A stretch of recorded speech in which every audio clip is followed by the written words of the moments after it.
Hello, everybody. Hope you all are doing well. Welcome back to the Great Ace Attorney Chronicles. We just finished the first part of our Great Ace Attorney 2 Resolve. Man, it's a long name. Resolve part, so let's continue on. I believe we have all a clear picture of the incident now. Despite her guilt being determined 9 months ago, Ms. Brett managed to avoid incarceration instead of continuing her research work at the university. Obviously, over that period, she and Ray would have encountered each other on a number of occasions. Seeing the murder of the mentor for whom she had such great respect, enjoying such an undeserved liberty. Yes, even if it was only temporary until Miss Brett's extradition to Shanghai. You can hardly blame Ray for her feelings of anger and resentment. Poor Ray. So, Your Excellency, if you be so kind as to peruse this exhibit. A photographic print that shows the scene of the crime immediately following the grim incident. Thank you, Counsel. A tragic image. As you can clearly see, there is nowhere within the hut that anyone else could have been hidden. The court will accept this photographic print as evidence. Alright, so we got a photographic print of the crime scene. As I understand it then, the victim and the defendant were alone inside the beach hut at the time. This is deeply troubling, I must say. The finger of guilt points firmly at the defendant. Well, Your Excellency, naturally the prosecution has much more to do with this case. We intend to prove the accused's appalling actions beyond all possible contention. To that end, I can confirm that we have multiple witnesses to the crime and damning evidence. Wait, so we have witnesses to the crime even though there were just two of them alone. Seems a bit odd. Let me check the photo, see if there's anything I can pick out from it. Oh, we got our trusty magnifying glass. Got some feathers on the floor. We got a bunch of footsteps. We got a bottle on the floor and all of that. Alright, well, I personally cannot pick out much from this. Let me read this. I haven't really read this. 11th August at around 2 p.m. Ascertained by examination and the witness statements. Cause of death: a single stab wound from behind, piercing a lung and resulting in fatal hemorrhages. Death would have occurred within minutes. Notes: extreme meiosis, pupil constriction was observed in both the victim's eyes. Huh. I wonder if that has something to do with something else. One of whom, I might add, is a highly respected police detective. I assure you, the testimony of these witnesses will leave no room for doubt. I wonder if I should change Susato back to her normal outfit. Very well, Counsel. Bring forth your witness.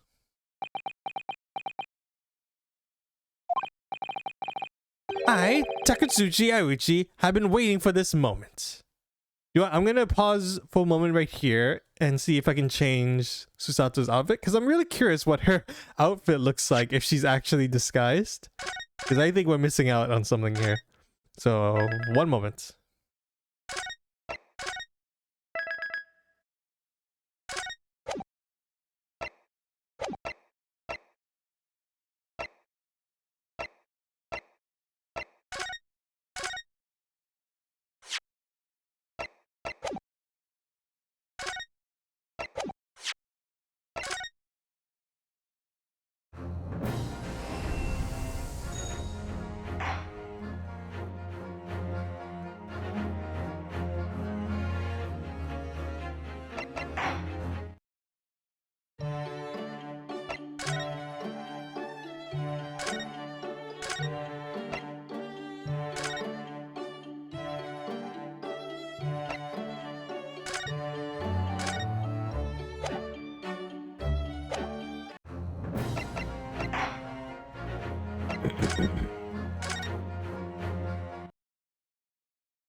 Alright, sorry for that slight delay. Let's continue.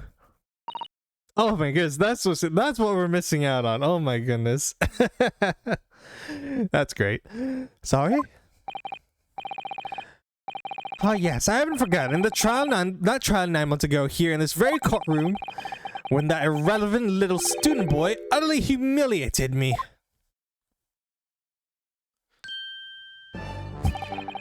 Oh, he did have a different hairstyle. Ah, Ryunosuke NARUHODO! What, yes? This insult to the AUCHI family name will never be forgotten.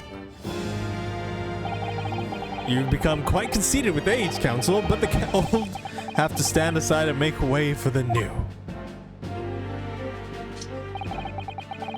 It's the way of the world. May you never forget that.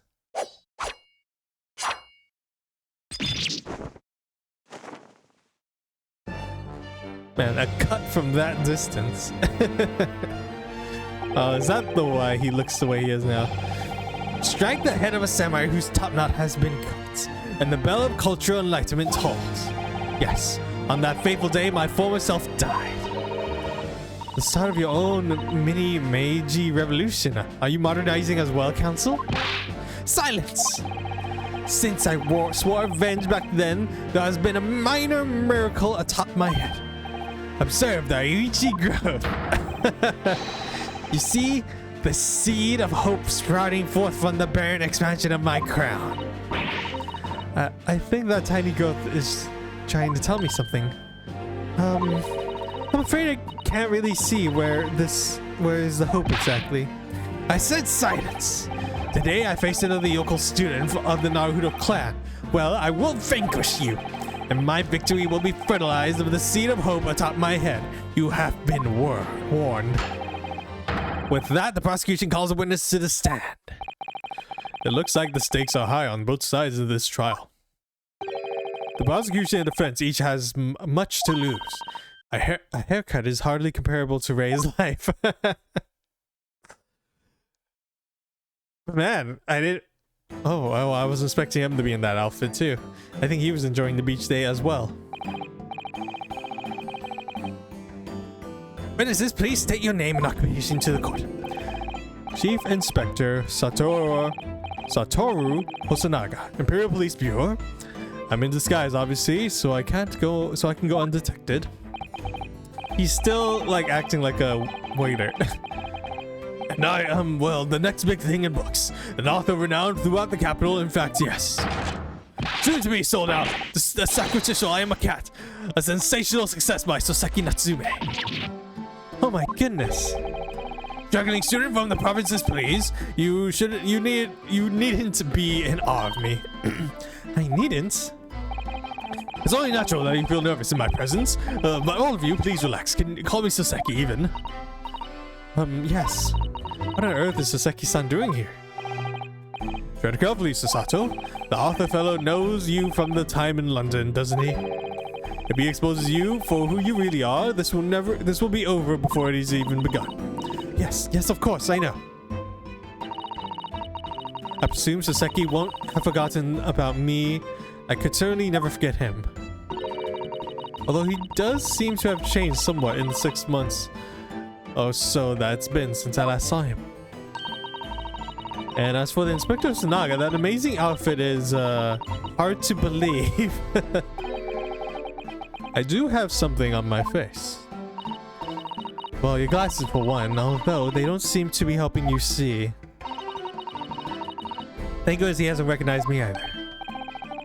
I suppose it's this disguise, isn't it? I thought that appearing here in the clothes I was wearing at the time would make for a more faithful testimony. It is my guiding principle to carry out all testimonies flawlessly. Well, I can appreciate why an Imperial Police Bureau detective might have been present, but what business did a writer such as yourself being at the scenes, Soseki-san? Well, you see, I had been asked that day to give a lecture on the morning of the incidents in the Imperial Yume University Grand Lecture Hall, no less. At the Yume University? After the lecture, I had a very pleasant conversation with a researcher from the medical science department. The professor over there, in fact. With Professor Mikitoba. Yes, that's right. I was arranged by one of the newspapers that wanted some story or other about two former students who studied in Great Britain. Of course, being a renowned author, the press never leave me alone. They spy, the snapshots, scribble stories, and scupper my privacy. Ah. As you can see, the composition was written up in this newspaper here. Read it at your leisure, my provincial, struggling student friend. I have plenty of copies. Thank you very much. You practically threw that paper at me. The Seki Natsume article has been entered in the courtroom. Alright, let's take a look at that really quick. Ah, I see. He's very eccentric now, isn't he? He used to be plagued with nervousness and stress. Alright, let's keep on moving. Anyway, following my interview with the professor, the lady in question appeared and made a very unexpected announcement. I should like to go with everyone to see your country coast. Those were her words. As I explained before, Miss Brett was never taken into custody. She continued to work in my laboratory under strict surveillance, of course.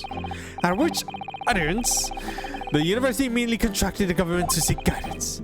And the response was, permit Miss Brett to go as long as a detective accompanies her. That detective I am at liberty to divulge was me, Chief Inspector Satoru Hasunaga. Thereby the entire party departed cordially for the seaside, it seems. It was extremely challenging to clear all other members of the public from the vicinity of the beach. Fortunately, I am at peak physical fitness at the moment, so I was able to carry out my duties flawlessly as my mouth is bleeding blood. Oh, my inspector, you do have something on your face now. That was unsightly. I do apologize. Does that mean that you went to the beach too, Father? No. Fortunately, I had work to finish off. But unfortunately, of course, it meant that as my assistant Ray was invited to take my place. Of course, being a renowned author, I didn't like to decline the invitation. But only if I had never seen that awful sight. Relentlessly wrecked by remorse and regrets. Very well, I must ask you now to present your formal testimony to the court. You will give an account of all that you witnessed on your impromptu excursion to the coast. Of course, Your Excellency. Relentlessly wrecked by remorse and regret I am.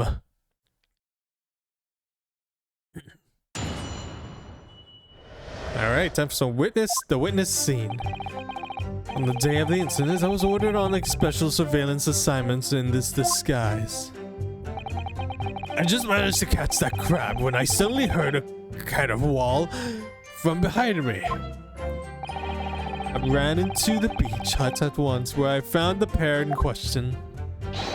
Yes. The young girl was astride, the English woman dagger in hand, as she stabbed wildly. I saw blood on the table on the blade. It proved to me that she'd stabbed the victim multiple times.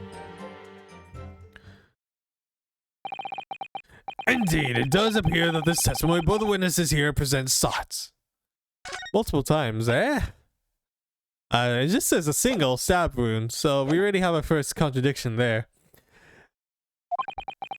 The very moment of this heinous crime. What? Now, if you recall, I promised evidence as well. What phrase did I use again? Yes, that was damning evidence. What I view there, counsel, the so-called fat appendix is? Correct, Your Excellency. I found at the scene whilst examining the body. It appears at her dying moments, with her final ounce of strength, the victim clutched a piece of evidence that would positively identify her killer. What? Your Excellency, if you would cast your eyes over the photographic prints on the crime scene once more.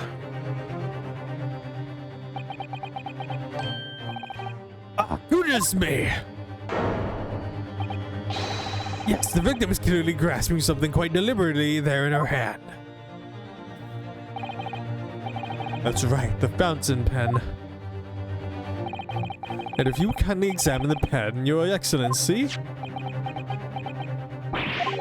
Ah, the owner's initials have been engraved into the ebonite barrel. R.M. Ray Membabi. The initials of the defendant. No!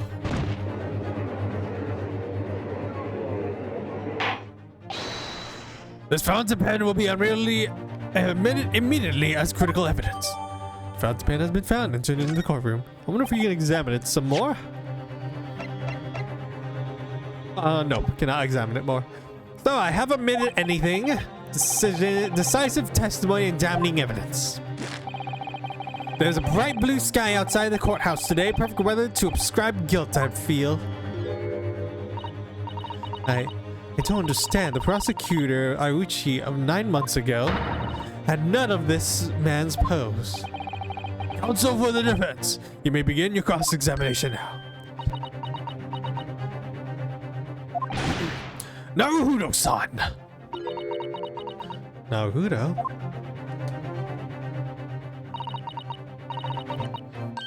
That means, oh yes, yes, me. Is there another NARUHODO in my courtroom? Actually, there isn't even a single NARUHODO in your courtroom. Zen Ryutaro, pull yourself together, please. Alright. I've seen this countless times as the judicial assistant, finding inconsistencies in the witnesses' testimonies to prove that they're lying somehow. That's all there is to it. That's how a real lawyer should handle a cross-examination. So let's see what I can do. Excuse me, I got really sniffly at the last part there. The witness scene. Alright, let's see if I can just present towards that one statement I obviously see is a contradiction. She stabbed wildly. I saw blood on the blade. It proved to me that she stabbed the victim multiple times. Let's present this. Objection!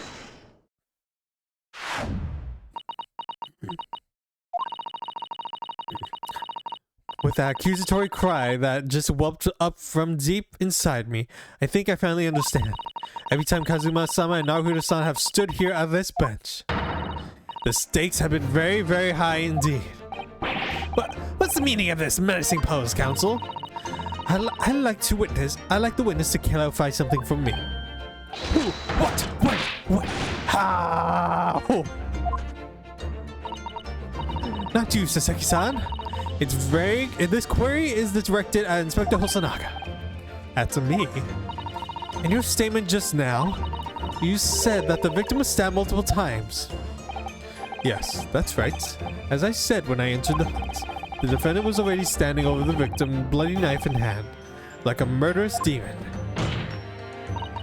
And yet, that cannot be. What? Get to the point, please, counsel. In a post-mortem report, it clearly states that the victim was stabbed one time only. In other words, Inspector Hosonaga testimony is clearly flawed. And Saseki-san? Me? You claim to have seen Membami in the throes of the stabbing the victim. Yes, I did. Wildly. But both you and Inspector confirmed the same point. That there was already blood on the knife that you saw the defendant holding. Yes, and? It's quite simple. We know the murder weapon was used to stab the victim only once. Therefore, there was no way that there could have been blood on the knife if that single stabbing had already occurred. True. Then what exactly is your contentions, counsel? Are you ever going to tell us? Yes, Your Excellency, there can only be one logical conclusion. What Saseki-san is in fact saw was not the moment that the defendant stabbed the victim at all, but the moment that the defendant in fact withdrew the blade from the victim's body. That can't be!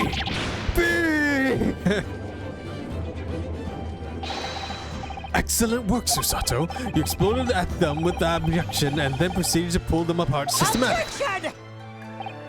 Hush, hush. Well, this takes me back. Yes, I seem to remember your cousin staged that scene, much like this at the trial 9 months ago. A half-witted child with a half-baked objection attempting to steal the show. You're right. There were certain similarities. Except that so-called half-witted child managed to outwit the prosecution, who has only half a head of hair. Slander! Slander! My head is quite adequately dressed. In any case, all this talk about of stabbing and withdrawing and multiple wounds, it makes not a jot of difference. But why not? Engage your brain, young man. When the accused first plunged the deadly weapon into the victim, that was the fatal blow. It was not at that moment she had just withdrawn the blade, ready for her next strike. The witness saw. The knife was already tainted blood because the victim had already stabbed the accused already stabbed the victim. All you have successfully shown with your little display is that the mustache author is prone to moments of extravagance. I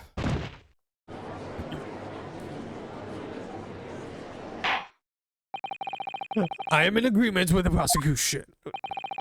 If the defendant was seen wielding the blade at all, that is sufficient grounds for her actions to be viewed with suspicion.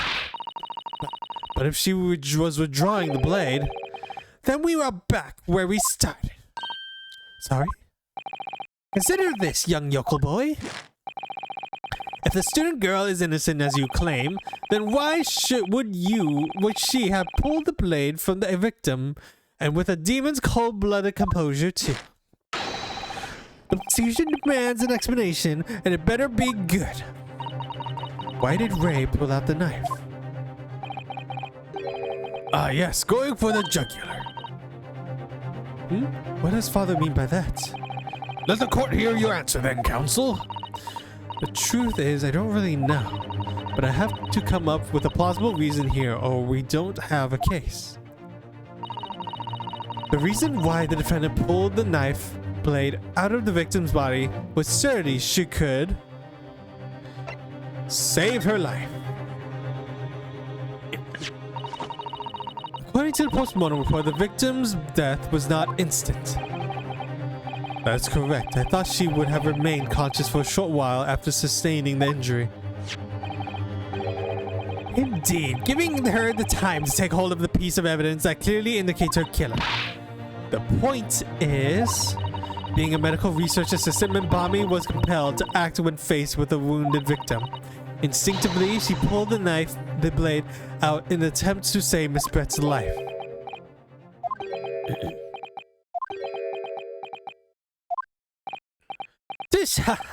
Did you hear that, Your Excellency? It would seem that this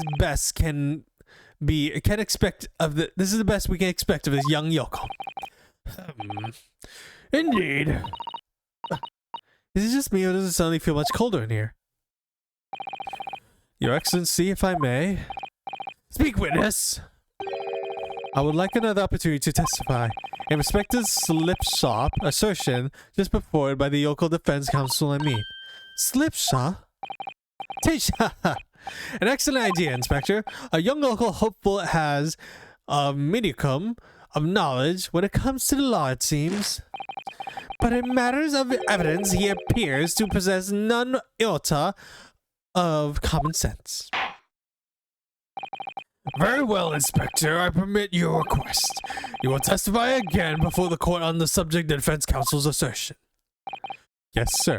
I will do so flawlessly. Ooh, alright. I think we're gonna have to end this part here. So, thank you all so much for watching. Remember to like, comment, share, subscribe. Until then, I will see you all later. Goodbye.